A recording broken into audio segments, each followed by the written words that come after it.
Prosseguindo no estudo de História da Igreja, estamos no livro 3, na lição 1, página 16 do nosso livro. Vamos agora ao capítulo 3 do nosso livro, a ascensão do papado, ou seja, esse capítulo nós vamos falar agora, nós veremos o momento em que o papado, ele conseguirá mudar a história. Desde Constantino, nós sabemos que os papas sempre foram submissos aos imperadores, tanto que Constantino, ele era o pontífice máximo da Igreja Católica, ok? Até a sua morte ele continuou sendo pontífice do paganismo e também era pontífice católico, ok? E é claro, ele é que decidia as questões finais na Igreja Católica, não existe dúvida. Quando o Império Romano caiu, o papado enfraqueceu, mas ele se apoiou nos imperadores bárbaros, e esses imperadores bárbaros, eles continuaram dominando o papado. Bom, o que nós veremos agora é uma mudança nesse quadro. Olha, nós vamos falar sobre Gregório VII, o chamado Grande, no ano 1059 da era cristã. Vamos relembrar o que nós estudamos um pouquinho na última aula. Nós falamos daquele documento chamado Ritual Católico Romano, que proibia o pentecostalismo em qualquer outra igreja a não ser na Igreja Católica. Só a Igreja Católica poderia falar em línguas espirituais. As outras seriam consideradas bruxaria e possessão demoníaca. Falamos também como os pagãos dominavam o papado, tá, ok? E do cisma do Oriente. O cisma do Oriente, ele já enfraqueceu a Igreja Católica Romana, porque a Igreja Católica Oriental ou Igreja Católica Ortodoxa, que tinha sede em Constantinopla, o Império de Constantinopla, nesse período, ainda estava de pé. Olha, o Império Romano tinha caído há mais de 500 anos, mas o Império Romano do Oriente, com sede em Constantinopla, esse ficou mantido, porque muitos povos cercaram Constantinopla, mas era uma cidade tão bem protegida, com 3 muralhas, que ninguém conseguiu ultrapassar aquelas muralhas, ok? Bom, agora chegamos ao ano 1059, vamos falar agora desse Gregório VII e por que os católicos o chamam de o Grande. O comentário diz: em 1059, o Papa Nicolau II nomeou Hildebrando como administrador efetivo dos bens da Igreja. Hildebrando, para os irmãos entenderem, é o homem que vai se tornar Papa no futuro e vai se nomear Gregório VII, ok? Então, ele já tinha uma importância dentro da Igreja, tá, ok? Ele era uma pessoa de confiança do Papa Nicolau II. Bom, o Papa Nicolau II, ele vai morrer no ano 1061, tá, ok? Está na página 16 do nosso livro. Ele vai morrer no ano 1061. E no ano 1073, Hildebrando se tornou Papa e governou a Igreja Católica até o ano de 1085, ou seja, ele foi Papa de 1073 a 1085. Não foi um papado 12 anos, um papado curto. E, se tornando Papa, ele assumiu o nome de Gregório VII. Gregório VII é definido pelos historiadores como aquele que deseja fazer a Igreja voltar ao tempo primitivo. Bom, isso aqui é questionável, né? Claro que os católicos tratam ele como alguém que exaltou a Igreja, que livrou a Igreja de um cativeiro, que ela estava dominada pelos bárbaros. Era nada, a Igreja, ela tinha um acordo com os bárbaros. Ela se apoiou nos bárbaros para continuar viva, para continuar enriquecendo, para continuar poderosa, tá, ok? Mas os católicos, claro que vão defini-lo como alguém que queira voltar ao tempo primitivo. Voltar ao tempo primitivo, a Igreja Católica teria que abandonar doutrinas como purgatório, o culto aos mortos, não ir mais no dia de finados ao cemitério, tá ok? Também esse domínio que o Papa tinha sobre a alma das pessoas, dizendo que ele, além de acreditar no purgatório, ele dizia que ele controlava o purgatório, ele determinava quanto tempo as almas ficariam no purgatório. Então, todas essas doutrinas, combinando com a doutrina, né, do batismo de recém-nascido, que é um batismo inválido para Deus, ok?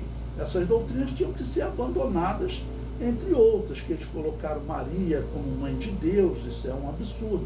A crença de que Deus, o Deus eterno, morreu na cruz, é outra doutrina absurda, mas até hoje católicos e protestantes falam isso, né? E é bom nós denunciarmos agora, porque do jeito que está, pessoas aí querendo proibir até de nós expulsarmos um demônio ou falarmos contra o satanismo, daqui a pouco vamos proibir também de falar que os católicos estão errados quando eles dizem que o Deus eterno morreu na cruz, que os protestantes estão errados quando eles dizem que o Deus eterno morreu na cruz.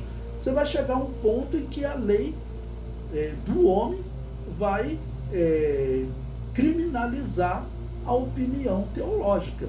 É para isso que nós estamos caminhando, ok? Por isso que é inacreditável alguns evangélicos dizem que 1/5 dos evangélicos, 20%, né, votaram em partidos de esquerda, que são partidos que normalmente se colocam a favor dessas religiões afro e que vão com certeza apoiar se realmente for colocado em votação para proibir você de expulsar demônio, proibir você de falar contra o satanismo. O comentário prossegue, ainda na página 16. Para voltar a esse tempo da igreja primitiva, a Igreja Católica deveria abandonar todas as doutrinas que foram implantadas, conforme comprovação histórica, após Constantino, né? E desde após Constantino é que eles vão começar a instituir as doutrinas bárbaras.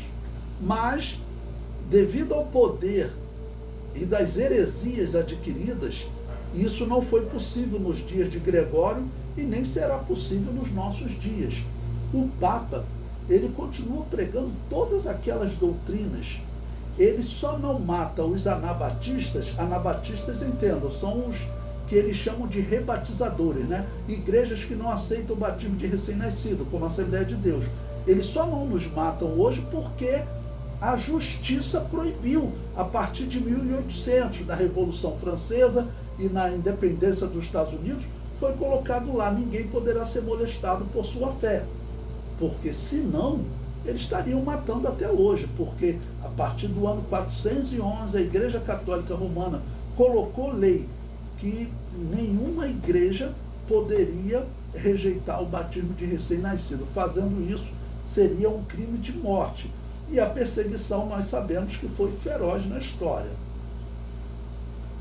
Bom, o comentário prossegue. A compra ou venda de coisas espirituais, vendas de cargos eclesiásticos e venda de perdão, era muito comum na Igreja Católica e era chamada de simonia. Bom, nós sabemos que a Igreja Católica, ela sempre foi uma instituição político-religiosa. E, claro, se o imperador dominava, o imperador dava as ordens, ok? E se alguém quisesse, com uma propina, comprar um cargo de bispo em algum lugar, de arcebispo, ele tinha esse direito. Isso era comum. Bom, o que Gregório VII vai fazer? Ele também vai começar a lutar contra isso. Bom, sendo sincero em relação a Gregório VII, ele parece um católico. Ele parece um católico. É estranho falar isso, né? Mas eu digo, os papas anteriores a ele, aqueles papas ligados aos pagãos, e desde o imperador Constantino, aqueles papas eram papas que nem católicos eram. Eles não tinham nenhum compromisso com a Bíblia, porque a Igreja Católica, teoricamente, algum compromisso ela tem com a Bíblia. Um exemplo, teoricamente, a Igreja Católica rejeita a reencarnação. Nós sabemos que hoje é muito comum né, o católico espírita. Isso é muito comum. Mas Gregório VII, ele será uma pessoa que pelo menos podemos dizer que ele era católico, ele tinha algum compromisso com a instituição católica. Outros homens eram puramente políticos, não estavam nem aí para a religião, para a palavra de Deus, nada, ok? O comentário prossegue. Em 1075, Gregório VII se posicionou contra a investidura leiga. Bom, isso aqui ele vai estar comprando uma briga tremenda com os imperadores, porque o que era investidura leiga? O imperador chegava e ele escolhia quem seria o arcebispo, por exemplo, e assim ele controlava o Papa, porque os arcebispos eram então cargos políticos colocados pelo imperador, e na hora de mudar o Papa, o imperador dizia, olha, vocês têm que votar nesse candidato, ok? O comentário prossegue. Neste período, os bispos eram donos da maior parte do império. Mais uma pausa aqui para explicar a vocês. Diz a história que teve bispos que eles eram mais ricos que o rei. Isso aconteceu na Inglaterra, aconteceu na França. Por quê? A Igreja Católica, ela ganhava muitas doações, principalmente terras. A Igreja Católica, onde ela colocava uma igreja, normalmente o Império doava uma área de terra em volta daquela igreja, uma área bem grande para ela poder plantar, eles ali poderem sobreviver. E o que a Igreja Católica começou a fazer com o tempo? Ela começou a ceder espaço para pessoas plantarem e uma parte era dela. Além disso, a Igreja Católica começou a fazer o que? Olha, você quer ficar pouco tempo no purgatório? Então faz o seguinte, você vem a ser sepultado aqui na Terra Santa, terra da Igreja, Terra Santa. Então você, quando for sepultado aqui, você vai ficar segundos no purgatório, porque essa é uma terra santa. E é claro que para você ser sepultado numa terra da Igreja Católica, você pagava um volume altíssimo de dinheiro. Se você for em alguma cidade do interior, já foi em cidade do interior, procura ver como normalmente tem um cemitério atrás da Igreja Católica. É uma coisa bem tenebrosa. Eu já entrei até por uma questão de estudo, né? É uma coisa bem tenebrosa, mas por que as pessoas eram enterradas ali no terreno da Igreja Católica? Para ela ficar pouco tempo no purgatório.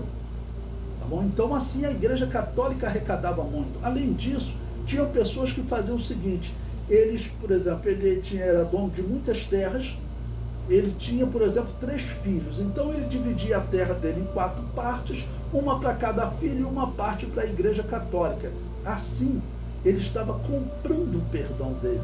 Então, olha, vendia-se carro, vendia-se perdão, ok? E a quantidade de terra que eles iam ganhando era muito grande. Então, chegava ao ponto, né, dos bispos, então, serem mais ricos que o próprio rei, ok? O comentário prossegue.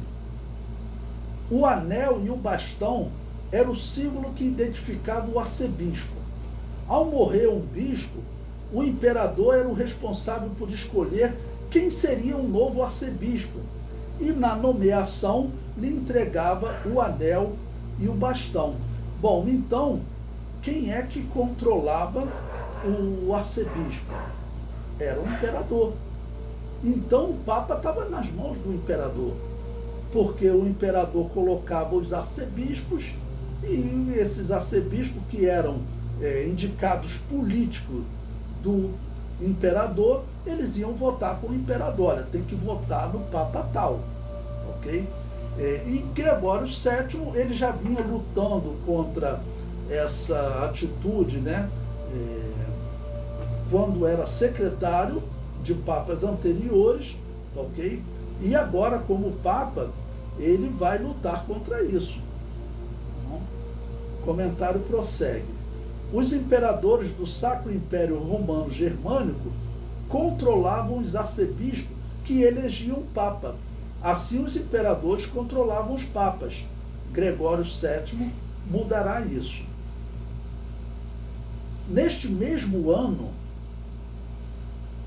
Gregório VII, ou seja, o ano de 1075, ele publicou a Didactus Papae, com 27 proposições. Você encontra ela na internet. Eu separei 8 aqui, para vocês terem a ideia do que esse homem vai fazer para colocar a Igreja Católica acima dos imperadores, ok? Primeira proposição que eu separei. A Igreja Romana foi fundada só pelo Senhor, Jesus, né? Foi Jesus que fundou a Igreja, ele diz. Na verdade, nós sabemos que foi Constantino, né? Tudo bem. A segunda, só a Igreja Romana pode ser chamada de universal. Lembrando que universal significa católica. Terceiro, só o pontífice romano pode depor os bispos. Olha, aqui ele já começou a mexer com os imperadores, porque os imperadores depunham. Nós vimos casos aí que tinham 3 candidatos a papa, o imperador chegou e falou, ó, nenhum dos 3 tem direito de concorrer, e pegou e colocou o seu indicado como papa. Tá bom? Então ele já começa agora a mudar isso quando ele diz, olha, vocês não podem mais depor os bispos, ok? Só o papa pode fazer isso. Quarto ponto, ele diz, o papa pode depor os ausentes. Quinto, só o papa pode dispor das insígnias imperiais, o bastão e o anel. Opa, tocou novamente no imperador, ou seja, ele está comprando uma briga com o imperador. O bastão e o anel ficavam com o imperador. O imperador, vamos pegar qualquer governador do Rio de Janeiro, prefeito, presidente de qualquer, ou governador de qualquer estado. Se ele tem o controle sobre quem será o arcebispo, quem será o bispo, é claro que ele vai escolher alguém da política dele, porque a Igreja Católica, ela movia uma grande quantidade de riqueza. E Constantino, ele já manteve o título de Pontífice Máximo exatamente para ele controlar essa riqueza. E lembre-se que o título de Pontífice Máximo foi criado pelo imperador Augusto, antes de Cristo ainda, cerca de 40 anos antes de Cristo, exatamente para ele controlar a religião pagã, porque ela era controlada por famílias de sacerdotes, ok? Então, ele como Pontífice Máximo, ele conseguia controlar a religião pagã. Constantino, ele foi o primeiro a controlar a religião pagã e a religião católica ao mesmo tempo. Até a sua morte, ele foi sacerdote do paganismo e do catolicismo. Isso a história não existe dúvida, é 100% provável. 10 em cada 10 historiadores falam isso. Ou seja, o homem era um pagão. Ok? E agora, ele já diz o seguinte, o bastão e o anel tem que ficar com o imperador. Desculpe, o bastão e o anel tem que ficar com o Papa. Sai da mão do imperador e vem para o Papa. Ou seja, o Papa vai conseguir controlar a política da Igreja. Então, por isso que eu disse, os católicos exaltam ele, dizem que ele quer voltar à Igreja primitiva. Nada disso. O que ele quer, na verdade, é fazer a Igreja Católica mais poderosa que os reinos da terra. Lembre-se que o imperador, ele é imperador do Santo Império Romano Germânico, ou Sacro Império Romano Germânico. E nesse Sacro Império, ele era visto como representante de Deus na terra, no mesmo nível do Papa. Gregório vai mudar isso. Aqui ele já está mudando, ok? Eu separei 8 das 27 proposições, ok? E nessa quinta, ele diz, olha, o bastão e o anel agora ficam nas mãos do Papa, e não mais na mão do imperador. Claro que o imperador não vai gostar disso, né? Bom, a sexta proposição. O Papa é o único homem a quem todos os príncipes beijam os pés. Ou seja, está se colocando acima dos imperadores, claramente. Sétima, o Papa pode depor os imperadores. É claro que isso vai gerar uma confusão, né? Mas lembre-se, o Papa tem um trunfo na mão. Se o Papa falar, olha, eu deixo tua alma no purgatório, o imperador vai ter que baixar a bola. Mas vamos ver como vai ser essa briga. E a oitava proposição que eu separei, ele diz, a Igreja Romana nunca errou e nunca errará. Então, essas proposições já dão para ver o que Gregório VII está fazendo. Você pode acreditar que ele está querendo purificar a igreja, como os católicos normalmente interpretam, está querendo libertar a igreja, ou ele está querendo tornar a igreja mais poderosa do que ela já era, a igreja romana. Ok? Lembre-se que a igreja romana, sem sombra de dúvida, ela é a Babilônia apocalíptica. E o Apocalipse diz que ela estava assentada sobre os reis. Então me diga, como que a religião pagã na Roma antiga, como que ela estava assentada sobre o Império Romano? O imperador é que mandava nos sacerdotes? Com certeza não. Como que os sacerdotes tinham o império nas mãos? Como que a religião pagã que nasceu na Babilônia estava dominando o Império Romano antes de Constantino? Olha, aquela religião pagã, ela dizia o seguinte, que os deuses predestinaram todas as coisas, que eram os deuses que predestinavam a vitória ou a derrota na guerra. Então, em cada batalha, eles tinham que fazer um sacrifício aos deuses, e quem fazia isso era o sacerdote, tá ok? Daquela religião da Babilônia, tá ok? Então, assim, ele estava controlando o Império Romano. Os imperadores, eles se submetiam à religião e ao que os deuses falavam. Bom, o que vai acontecer quando a Igreja Católica nasce? Nós sabemos que a Igreja Católica ela adotou aquela religião pagã, mas naquela religião pagã, os imperadores romanos tinham conseguido dar uma volta neles e o pontífice máximo era o imperador romano. Mas eles continuavam, né, dirigindo o culto, mas o sacerdote máximo era o imperador. Depois de Constantino, depois dos filhos de Constantino, foram se passando o tempo, os imperadores abriram mão do título de pontífice máximo. E esse título passou para o Papa, ok? E até esse período, o Papa ele continua, na verdade, mandando nos imperadores, porque a doutrina católica dizia que o Papa ele era o responsável por tirar a alma do imperador do purgatório. Então, ele tinha ou não tinha domínio? Tinha. E veremos que ele vai usar isso agora. Só que agora ele vai aumentar o seu poder. Porque até esse momento ele estava no mesmo nível do imperador. Eles acreditavam que Deus falava com o Papa e Deus também falava com o imperador. Mas o que Gregório vai fazer? Ele vai mudar isso. Ele vai dizer que Deus só fala com o Papa. Deus não fala mais com o imperador. O imperador, para ouvir a voz de Deus, ele tem que se submeter ao Papa, né? Então pronto, o Papa, como líder da Babilônia apocalíptica, dessa religião que nasceu lá em Babel, ele se torna realmente o mais poderoso da história. Porque todos os outros sacerdotes, eles sempre se submetiam aos imperadores. Nós temos caso lá no Egito do imperador que ele chegou a destruir os deuses, matar sacerdotes, destruir templos e ter um Deus só para ele. Era ele e o Deus que ele adorava, que era o Deus Sol, ok?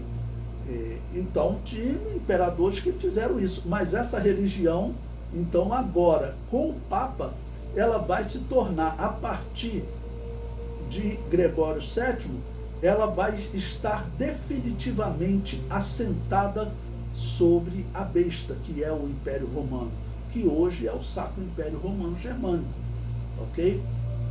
Então, a princípio, diz a história que o imperador deu de ombros para o Papa, ele continuou, né, fazendo mudanças de bispo. O Papa tinha colocado essas leis, vou colocar assim, tá ok? em que ele dizia que só o Papa poderia depor os bispos. Mas o que aconteceu? Nesse momento, o imperador do Sacro Império Romano Germânico era um homem chamado Henrique IV. O que ele fez? Ele pegou e depôs um bispo de Milão. Aí o comentário prossegue, olha. Ainda em 1075, o Papa se desentendeu com o imperador Henrique IV, que foi imperador de 1050 a 1106, ok? Bom, eu coloquei uma citação aí do historiador Gonzales, do livro Uma História Ilustrada do Cristianismo, a Era dos Altos Ideais, em que ele diz: a resposta de Gregório não se fez esperar. Apelando à autoridade que dizia ter para julgar reis e imperadores, ele ordenou a Henrique que se apresentasse em Roma, onde seus graves delitos seriam julgados. Se não viesse até o dia 22 de fevereiro de 1076, ele seria deposto e a sua alma condenada ao inferno. Preste atenção no que esse Papa está fazendo. Ninguém, até o Papa Gregório VII, teve coragem de desafiar os imperadores. Pelo contrário, eles buscavam apoio dos imperadores. Foi assim com Carlos Magno, foi assim com Constantino, eles buscavam apoio dos imperadores. E agora esse homem, ele diz o seguinte: olha, eu vou botar pé firme com o imperador. E se ele não vir aqui se consertar, eu vou condenar a alma dele ao inferno. E isso era terrível. Vocês verão o resultado dessa briga, o que vai acontecer com esse imperador. O comentário prossegue. O imperador Henrique IV respondeu depondo o Papa Gregório VII. Gregório respondeu que essa era uma atitude do anticristo, e assim os bispos não acataram a ordem do imperador, e este caiu em desgraça. Uma pausa aqui para explicar a vocês, né? Então o Papa acusou aquela atitude dele estar com o espírito do anticristo. O anticristo era, vamos dizer, o grande símbolo, né, do maligno possuindo um homem. E é claro que os outros bispos, mesmo os bispos que eram colocados pelo imperador, né, eles ficaram preocupados. O Papa falou que esse homem é o anticristo, o que está acontecendo? Bom, eu coloco uma outra citação aí do historiador Gonzales, Justo Gonzales, né, que ele vai dizer que o Papa proclamou a exclusão de Henrique IV.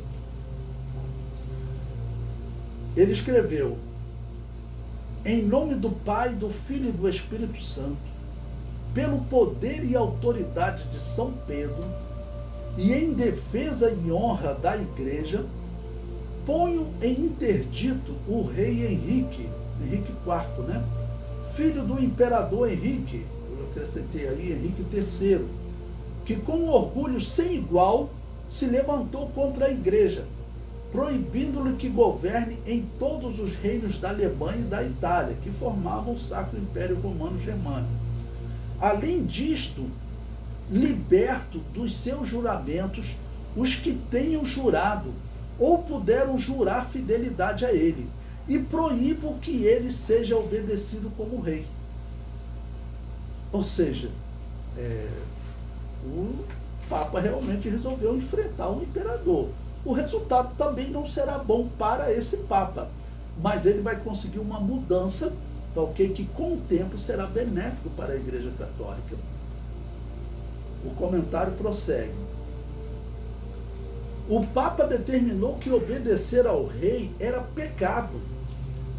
Muitos dos nobres e do povo começaram a ver o imperador como alguém condenado ao inferno, sem a bênção de Deus, e começaram a afastar-se, principalmente quando o principal acusador do Papa morreu repentinamente. Todos começaram a ver como um castigo de Deus e abandonaram o imperador. Ou seja, o povo, ele era extremamente religioso.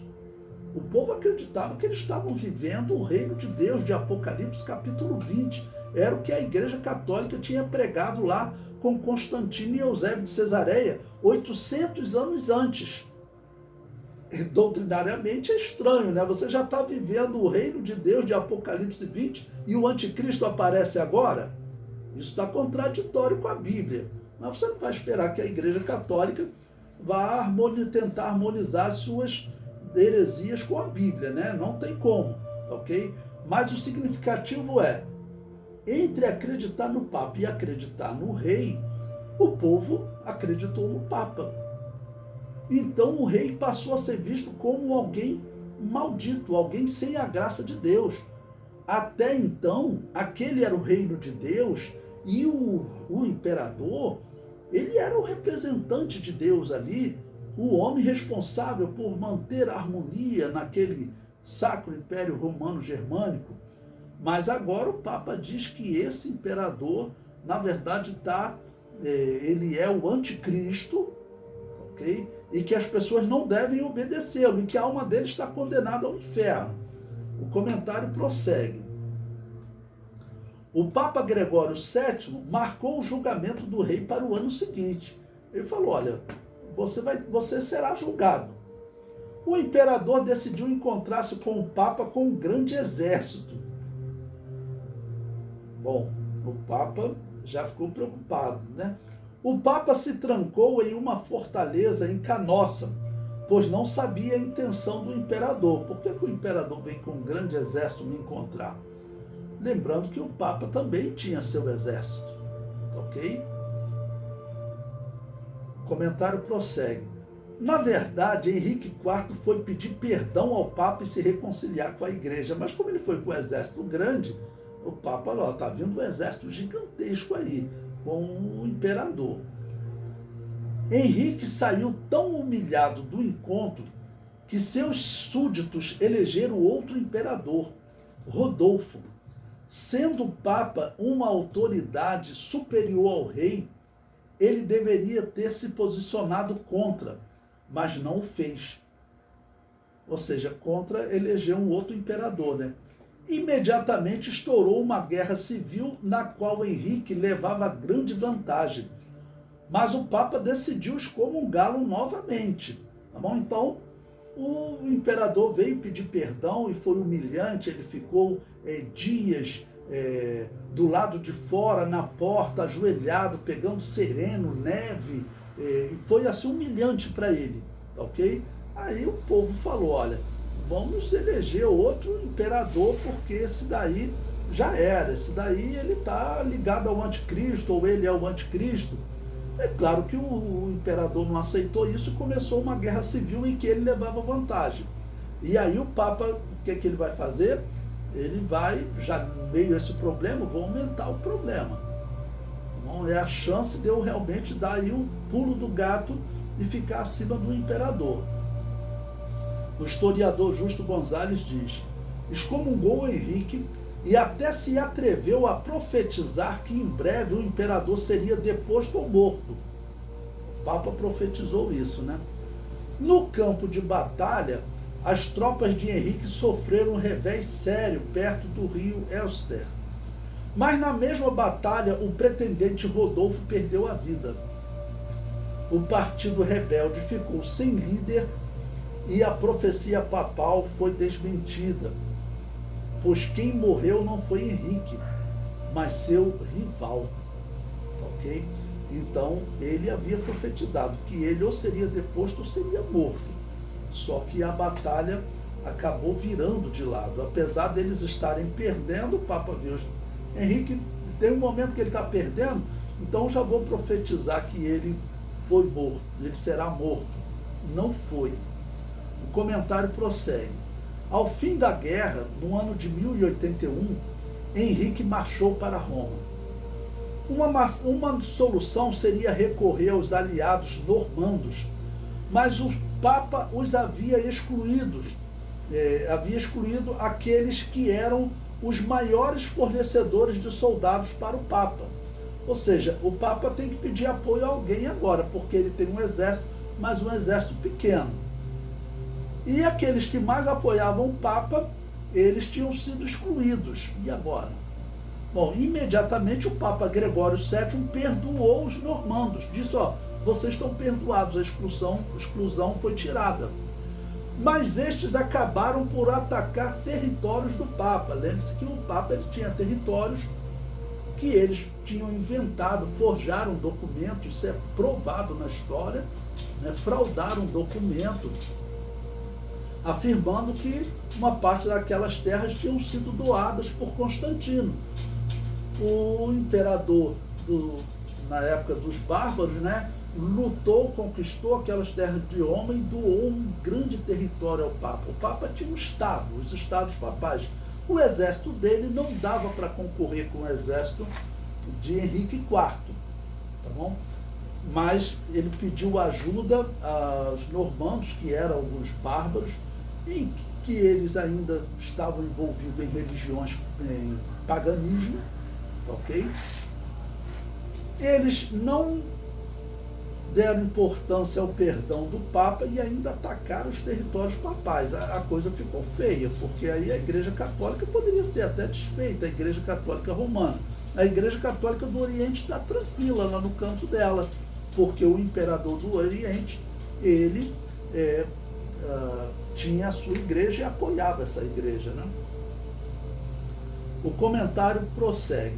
Quando Henrique entrou em Roma, o Papa se escondeu no castelo de Santo Ângelo, de onde viu o imperador e os bispos estabelecerem como Papa Clemente III.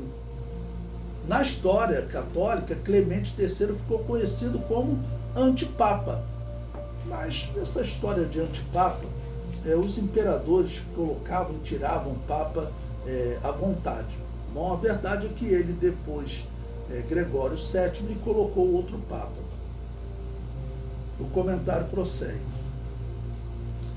Gregório consegue elevar a Igreja Católica à posição de soberania sobre as autoridades civis. Desde a sua criação, a Igreja Católica jamais esteve em pé de igualdade com os imperadores. A Igreja Católica do Oriente, chamada ortodoxa, com sede em Constantinopla, sempre assumiu a superioridade do imperador. Eram religiões controladas por imperadores. Gregório será o homem que conquistará essa mudança, estabelecendo a Igreja Católica como superior aos reis. Por quê? Ele vai ficar fora do papado, ele vai morrer, ok? Mas o novo Papa que vier, que o povo eleger, que os arcebispos, melhor dizendo, eleger, eles vão manter o que Gregório falou. E vai acabar que os imperadores vão ceder, ok? Porque o imperador Henrique IV, ele teve um grande problema. Até os seus filhos ficaram contra ele. Até os seus filhos ficaram contra ele. Então, a palavra do Papa tinha realmente um peso grande. O comentário prossegue. Quando aumentar o poder do Papa, rapidamente serão encontradas igrejas que estavam fora do alcance do papado, pois este estava dominado pelo sistema político do Império. Uma pausa aqui para explicar a vocês. Bom, nós estudamos no livro 2 como o papado usava a força do Império para perseguir as igrejas que não aceitavam o batismo de recém-nascido. Mas o domínio, o poder do Papa, ele era restrito. Quem mais mandava era o imperador. Ok? Mas agora, como eles estarão acima do imperador, nós veremos que eles vão começar a exigir dos imperadores que eles buscassem, vasculhassem nos seus reinos, e se encontrasse alguma igreja que não aceitava o batismo de recém-nascido, que esses cristãos deveriam ser capturados e queimados, porque eles falavam, se você enterrar essas pessoas, eles contaminam o solo. Então, os cristãos, principalmente os pentecostais, eles eram queimados, eram acusados de bruxaria. As milhares de bruxas que a Igreja Católica matou, muitos daqueles ali certamente eram pentecostais que eles estavam matando. As igrejas pentecostais não podiam viver. Elas tinham que estar em um território que a Igreja Católica não dominava. Esse ponto aqui, vocês verão, vai ser um ponto de mudança.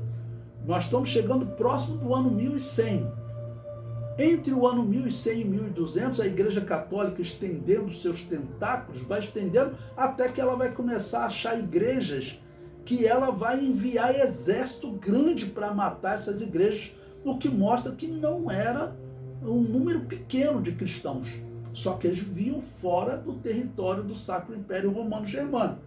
Só que esse território ele vai aumentar. Aumentando ele, o domínio do Papa aumenta. Ok? O comentário prossegue. Gregório VII foi o homem que elevou a Igreja Católica acima do poder político. E assim, em poucos anos, veremos anabatistas sendo mortos pela Igreja Católica Romana. Bom,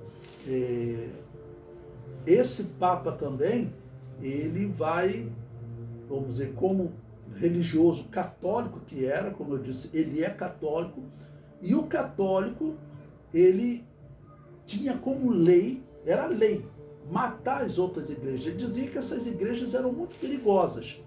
Quando você lê os historiadores católicos, você vê ele dizendo o seguinte, que eles conseguiram exterminar as igrejas anabatistas ali próximo do ano 700, 800. Ou seja, eles, na história deles, eles dizem que eles teriam destruído essa igreja há cerca de 300 anos. No ano 700, 800, nós estamos próximo do ano 1100, então seriam 300 anos sem igrejas anabatistas, mas vocês verão que eles estão errados.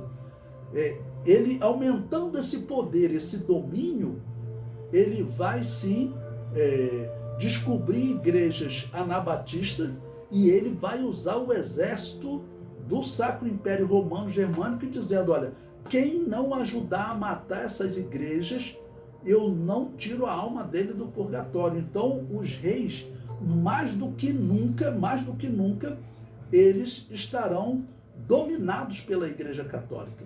Okay? Mais do que nunca, os reis estarão dominados pela Igreja Católica.